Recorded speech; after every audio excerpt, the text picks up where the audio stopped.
chronic kidney ஃபெயிலியரில் ஒரு ஏஜ்க்கு அப்புறம் தான் கிட்னி ஃபெயில் ஆகிட்டு இருக்கோம். 70 இயர்ஸ் 80 இயர்ஸ்க்கு அப்புறம் நாங்கள் நினச்சிட்டு இருந்தோம். இந்த மாதிரி அந்த காலத்தில் ஒரு 50 இயர்ஸ்க்கு முன்னாடி பார்த்தா 70 இயர்ஸ் 80 இயர்ஸ்க்கு அப்புறம் தான் கிட்னி ஃபெயில்னாக்கா தெரியும் எல்லாமே. இப்போ வந்து சின்ன சின்ன குழந்தைங்களுக்கும் கிட்னி ஃபெயில் ஆகிட்டு இருக்கு. So in between the age இந்த 20லேருந்து 35 ஏஜ் உடைய பேஷண்ட்ஸ் ரொம்ப பேர் இருக்கிறாங்க. அதுடைய எத்தனையோ காரணங்கள் இருக்குது, எத்தனையோ ரீசன்ஸ் இருக்குது.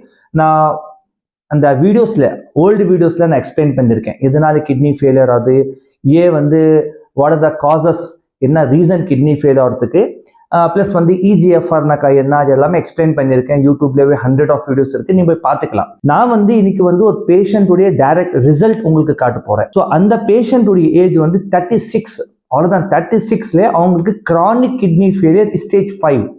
இந்த டைம்ல அவங்க எங்ககிட்ட வந்து லாஸ்ட் மந்த் வந்தாங்க. அவங்களுடைய கிரியேட்டினின் லெவல் 10.54 இருந்துச்சு.